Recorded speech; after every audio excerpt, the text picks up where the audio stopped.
வணக்கம். இன்னைக்கு மே மாதம் 25ஆம் தேதி புதன்கிழமை. புதன்கிழமைங்கிறதுனால புதன் பகவானுடைய அம்சத்தில் பிறந்தவங்க யாரு? உங்கள் நட்சத்திரம் ஆயில்யம் அல்லது கேட்டை அல்லது ரேவதியா? உங்கள் ராசி மிதுனம் அல்லது கன்னியா?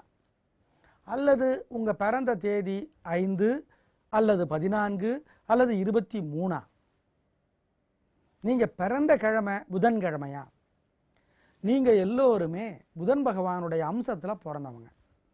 நீங்கள் ஏதாவது ஒரு கோயிலில் பிடிச்ச சாமிக்கு பசு நெய்யினால் தீபம் போட்டு பாருங்க, அல்லது ஏற்கனவே எரிந்து கொண்டிருக்கிற தீபத்தில் பசு நெய் சேர்த்துங்க, அல்லது ஏற்கனவே எரிந்து அணைந்த நெய் அல்லது எண்ணெய் இருக்கிற தீபத்தை திரும்பவும் ஏற்றி வைங்க. நல்ல மாற்றம் உங்கள் வாழ்க்கையில் வரும். அனுபவத்திலே சொல்லுகிறோம், கட்டாயம் வரும். ஆமாங்க, இன்னைக்கு விசேஷம் சங்கடஹர சதுர்த்தி. சங்கடம்னா என்னன்னு உங்களுக்கு தெரியும், அதுதான் நம்ம வாழ்க்கையில் எல்லாருக்கும் இருக்கு. ஹரனா அழிக்கிறது, நம்ம சங்கடத்தை அழிக்கிற சதுர்த்தி. சதுர்த்தின்னா என்ன? 4ன்னு அர்த்தம். 4வது நாள் வளர்பிறை பௌர்ணமிக்கு அப்புறமோ அல்லது அமாவாசைக்கு அப்புறமோ வர்ற 4வது நாளைக்கு சதுர்த்தின்னு பேர். இதில் தேய்பிறையில் பௌர்ணமிக்கு அப்புறம் வர்ற 4வது நாளை சங்கடகர சதுர்த்தியாக கொண்டாடுறோம். அப்படின்னா இன்னைக்கு தான் சந்திர பகவான் ரொம்ப அழகான கிரகம். அவர் விநாயக பெருமானை பார்த்து, தென்னது உருவம் உனக்கு இப்படி இருக்கு, யானை மூஞ்சி பானை வயிறுன்னு கிண்டல் பண்ண விநாயக பெருமான் தேய்ந்து போ அப்படின்னு சந்திரனை சவிச்சிட்டார். அப்புறம் சந்திர பகவான் விநாயக பெருமான் கிட்ட மன்னிப்பு கேட்டு அந்த சாபத்தை மாத்தினார். தேய்வோம் வளருவோம் அப்படின்ட்டு. இது நடந்த நாள் சங்கடகர சதுர்த்தி. இன்னைக்கு வீட்டில் யாராவது ஒருத்தர் காலையிலேருந்து சாயந்தரம் 6:30 மணி வரைக்கும் பால் பழம் மட்டும் சாப்பிட்டு விரதம் இருந்து அப்புறம் விநாயக பெருமான் கோயிலுக்கு போய் பசுநெய்யினால் தீபம் போட்டு வழிபட்டு விநாயகர் அகவல் அப்படிங்கிற புஸ்தகத்தை அந்த கோயிலே உட்கார்ந்து படிச்சுட்டு வர்றது ரொம்ப ரொம்ப நல்லது. இந்த சங்கடகர சதுர்த்தியோட தத்துவம் என்னன்னா, நம்ம முயற்சியினால நமக்கு வராத எதுக்காகவும் நம்ம ஆணவத்தோடையோ கர்வத்தோடையோ இருக்கக்கூடாது. ஒருத்தர் அழகா இருக்கார், அதில் அவர் என்ன முயற்சி பண்ணாரு? ஒரு பெண்ணுக்கு ரொம்ப அழகான உடம்பு இருக்கிறது. என்ன முயற்சி பண்ணாங்க? பிறக்கும்போது ஒன்றும் கிடையாது. ஆகவே உடல் அழகு குறித்த ஆணவம் கூடாதுங்கிறது தான் சங்கடகர சதுர்த்தியினுடைய அடிப்படை தத்துவம். அதை ஞாபகத்தில் வச்சுக்கலாம். இன்னைக்கு நல்ல நேரம் உண்டா? உண்டு. காலை 9லிருந்து 10:30. நாளைக்கு வியாழக்கிழமை நல்ல நேரம் உண்டா? உண்டு. காலை 9லிருந்து 10:30. வெள்ளிக்கிழமை நல்ல நேரம் உண்டா? கிடையாது. சனிக்கிழமை நல்ல நேரம் உண்டா? உண்டு. காலை 6லிருந்து 7:30. ஞாயிற்றுக்கிழமை நல்ல நேரம் இல்லை. திங்கட்கிழமை நல்ல நேரம் இல்லை. செவ்வாய்க்கிழமை நல்ல நேரம் உண்டு. காலை 10:30லிருந்து 12. ஞாபகம் வச்சுக்கோ. எப்படி இருக்க போகிறது இந்த புதன்கிழமை? இப்போ பார்க்கலாம். மேஷராசிக்கார நேயர்களே, பிரமாதமான நாள், நல்ல முன்னேற்றம். உங்களோட பலம் என்ன? விடாமுயற்சி, சுறுசுறுப்பு, வேகம், தைரியம், இதெல்லாம் உங்களுடைய பலம். இன்னைக்கு அதனால் ஜெயிக்கிறீங்க. இதெல்லாம் இருந்துட்டாவே ஜெயிச்சிட முடியாது. இதனால் தோத்தும் கூட போகலாம், கிரக நிலைகள் நல்லா இல்லைன்னா. ஆனால் இன்னைக்கு உங்களுக்கு கிரக நிலைகள் ரொம்ப நல்லா இருக்கு. கலக்கலான நாள், சந்தோஷம், பிரமாதமான முன்னேற்றம். பெண்களுக்கு இன்னும் நல்லா இருக்கும். அனுகூலமான எண் 1, 2. அனுகூலமான திசை தெற்கு, கிழக்கு. அனுகூலமான நிறம் வெள்ளை, சிவப்பு. ரிஷபராசிக்கார நேயர்களே, சந்திராஷ்டமம். அப்படின்னா உங்கள் ராசிக்கு 8ஆம் இடத்துல சந்திரன் இருக்கார். மனசு ரொம்ப குழப்பமாக இருக்கும், தடுமாற்றமாக இருக்கும். இன்னைக்கு என்ன பண்ணுறது? எதுவும் பண்ணக்கூடாது. வழக்கமான வேலைகளை மட்டும் செய்யணும். அசைவ உணவை தவிர்க்கிறது நல்லது. வண்டி ஓட்டுறது ரொம்ப கவனமாக ஓட்டணும். கையிலையும் பையிலையும் பணம் அளவாக இருக்கணும். கொடுக்கல் வாங்கல் வேண்டாம். பெரிய விலையுள்ள பொருளை வாங்க வேண்டாம். வழக்கமான வேலைகளை மட்டும் செய்யணும். அதுலேயே பிரச்சனை வரும். எப்படி தப்பிக்கிறது? கோயில்லையும் வீட்டு பூஜை ரூம்லையும் சாயந்தரமும் காலையிலையும் பசு நெய்யினால் தீபம் போடணும், பிரார்த்தனை பண்ணிக்கணும். ஒரு மந்திரத்தை 108 தடவை சொல்லணும் அல்லது எழுதணும், சொல்லிக்கிட்டே இருக்கணும். அப்படி பண்ணுறப்போ சிவபெருமானை நினச்சிக்கணும். என்ன மந்திரம்? ஓம் சொக்கநாதரே போற்றி. இந்த மந்திரம் காப்பாற்றும். ரொம்ப நிதானமாக இருக்க வேண்டிய நாள் இந்த நாள். அனுகூலமான எண், திசை, நிறமெல்லாம் இல்லை. மிதுன ராசிக்கார நேயர்களே, என்னங்க குறைச்சல்? எங்க கண்ணே பட்டுரும். பேச்சு சாமர்த்தியம், பொறுமை, நிதானம், இதுதான் உங்களோட பலம். இதனால ஜெயிக்கிறீங்க. பெண்களுக்கு இன்னும் முன்னேற்றம் கிடைக்கும். நல்ல நாளாக கட்டாயம் இருக்கும். சந்தோஷம். அனுகூலமான எண் 3, 7. அனுகூலமான திசை கிழக்கு, மேற்கு. அனுகூலமான நிறம் வெள்ளை, சிவப்பு. கடகராசிக்கார நேயர்களே, என்னங்க கலக்கறீங்க? யாருக்கிட்ட எங்க எப்படி பேசணுங்கிறதுல 12 ராசிகள்லேயே நீங்க தான் ரொம்ப புத்திசாலி.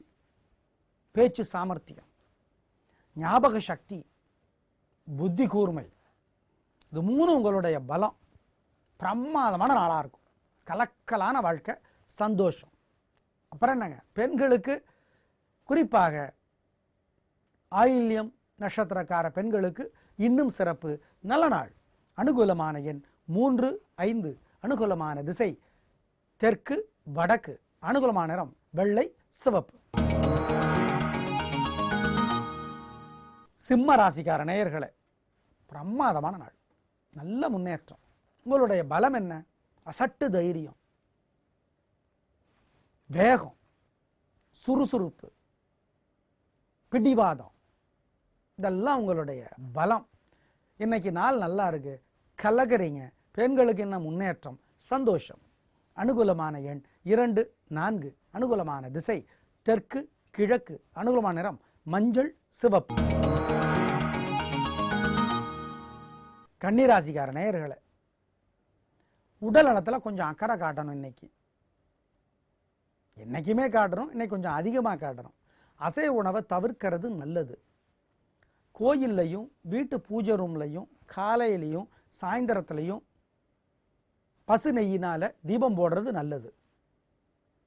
பிரார்த்தனை பண்ணிக்கோங்க. ஒரு மந்திரத்தை 108 தடவை எழுதணும் அல்லது சொல்லிக்கிட்டே இருக்கணும். அப்போ சிவபெருமான நினைக்கணும். என்ன மந்திரம்? ஓம் வைத்தீஸ்வரனே போற்றி. இந்த மந்திரம் காப்பாற்றும். வண்டி ஓட்டுவது கவனமாக ஓட்டுங்க. அளவாக சாப்பிடுங்க. அளவாக சாப்பிடுவது ரொம்ப ரொம்ப முக்கியம். ஏன்னா இன்னைக்கு உங்கள் உடல் நலம் பாதிக்கப்பட வாய்ப்பு இருக்கு. கவனமாக இருந்துக்கோங்க.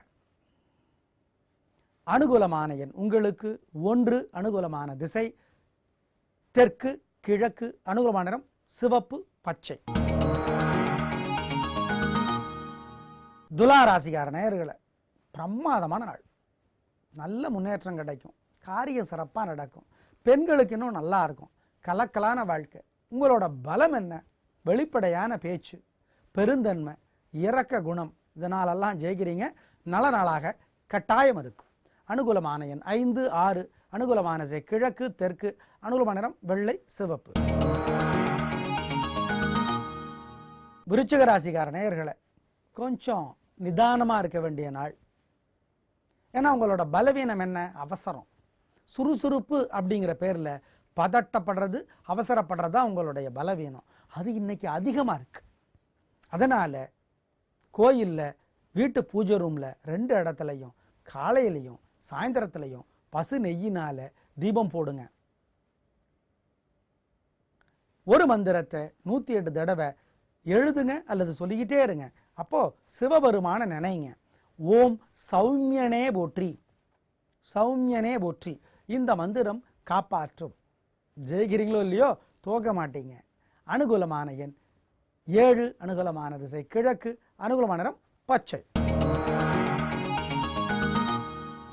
தனுசு ராசிக்கார நேயர்களே, நேரமும் பணமும் வீணா செலவாகும். ஆனால் செலவு பண்ணுறதுக்கு முன்னாடி தெரியாது. முன்னாடியே தெரியறதுக்கு என்ன பண்ணுறது? கையிலையும் பையிலையும் பணம் அளவாக இருக்கட்டும். கடன் கொடுக்கல் வாங்கல் வேண்டாம். பெரிய விலையுள்ள பொருளை வாங்க வேண்டாம். இன்னைக்கு உங்களுக்காக நீங்களோ மற்றவங்களோ கோயில்லையும் வீட்டு பூஜை ரூம்லையும் நெய் தீபம் போடுங்க, பிரார்த்தனை பண்ணிக்கோங்க. ஒரு மந்திரத்தை 108 தடவை சொல்லுங்க அல்லது எழுதுங்க. அப்போ அன்னை மகாலட்சுமியை நினைங்க. ஓம் லக்ஷ்மி குபேரரே போற்றி. இந்த மந்திரம் காப்பாற்றும். பண விஷயத்தில் கவனமாக இருக்கணும். அனுகூலமான எண் 1, அனுகூலமான திசை கிழக்கு, அனுகூலமான நிறம் மஞ்சள்.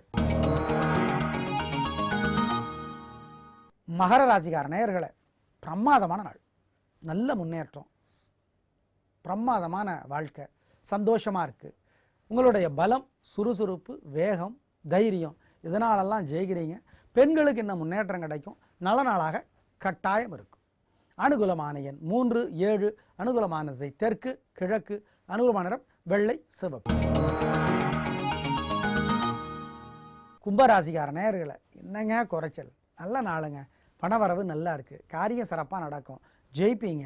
உங்களுடைய பலம், தைரியம், பிடிவாதம் இதனாலெல்லாம் நல்ல முன்னேற்றம் கிடைக்கும். கட்டாயம் சந்தோஷம் இன்னைக்கு. அனுகூலமான எண் 3, 1, அனுகூலமான திசை தெற்கு கிழக்கு, அனுகூலமான நிறம் வெள்ளை சிவப்பு. மீனராசிக்கார நேயர்களே, கொஞ்சம் பொறுமையாக இருங்க. தேவையற்ற வம்பு வரும். கோயிலில் விளக்கேற்றணும், வீட்டு பூஜைகளையும் விளக்கேற்றணும், காலையிலையும் சாயந்தரமும் பசு நெய்யினால் தீபம் போடணும். ஒரு மந்திரத்தை 107 தடவை எழுதணும் அல்லது சொல்லிக்கிட்டே இருக்கணும். ஓம் தாரா தேவியே போற்றி. அப்படி பண்ணுறப்போ அன்னை மகாலட்சுமியை நினச்சிக்கணும். கவனமாக இருக்க வேண்டிய நாள் இந்த நாள் எல்லா விஷயத்துலையும். அனுகூலமான எண் உங்களுக்கு 5, அனுகூலமான திசை கிழக்கு, அனுகூலமான நிறம் வெள்ளை.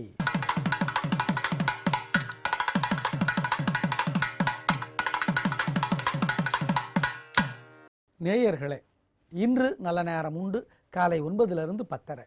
நாளைக்கும் நல்ல நேரம் உண்டு காலை 9லிருந்து 10:30. இன்னைக்கு சங்கடகர சதுர்த்தி, விநாயகர் அகவல் அப்படிங்கிற புஸ்தகத்தை படிக்கணும். யாராவது ஒருத்தர் வீட்டில் காலையிலிருந்து சாயந்தரம் 6:30 வரைக்கும் பால் பழம் மட்டும் சாப்பிட்டு விரதம் இருந்து விநாயகர் பெருமான பசு நெய்யினால் தீபம் போடணும். இந்த தீபம் போடுறதை பற்றி பல தவறான கருத்துக்கள் இருக்கு. பக்தர்கள் தாங்களே அகல் வாங்கிட்டு போயோ அல்லது திரி எடுத்துகிட்டு போயோ தீப்பெட்டி வாங்கிட்டு போயோ பசு நெய் வாங்கிட்டு போய் அவங்களே தீபம் போடணும் அப்படின்லாம் ஒன்றும் இல்லை. உங்களுக்காக இன்னொருத்தர் கூட தீபம் போடலாம். ஏற்கனவே எரிந்து கொண்டிருக்கிற தீபத்தில் பசு நெய் சேர்த்தலாம், தீபமேற்றிய பலன் கிடைக்கும். எரிந்த அணைந்த ஆனால் நெய்யோ எண்ணெயோ இருக்கிற தீபத்தை மறுபடியும் ஏற்றி வைக்கலாம், தீபமேற்றிய பலன் கிடைக்கும். ஞாபகத்தில் வச்சுக்கோங்க. கல்யாணமான மிதுன ராசிக்கார நேயர்களை, கணவன் மனைவி இருவருடைய ராசியுமே மிதுனமாக இருந்தாலோ மிதுனம் விருச்சிகமாக இருந்தாலோ ஜோசியர்கிட்ட ஜாதகத்தை காட்டி பரிகாரம் பண்ணிக்கோங்க. கல்யாணமான கன்னி ராசிக்கார நேயர்களை, கணவன் மனைவி இருவருடைய ராசியுமே கன்னியாக இருந்தாலோ கன்னி மேஷமாக இருந்தாலோ ஜோசியர்கிட்ட ஜாதகத்தை காட்டி பரிகாரம் பண்ணிக்கோங்க. மிதுனம் கன்னி ராசிக்கார நேயர்கள் வாழ்நாள் முழுக்க வெள்ளியிலே மரகத மோதிரம் போடுறது நல்லது. போட்டால் என்ன விதிமுறை, ஜோசியரை கேட்டுக்கிட்டு போடுங்க. நாளை பார்க்கலாம். நன்றி, வணக்கம்.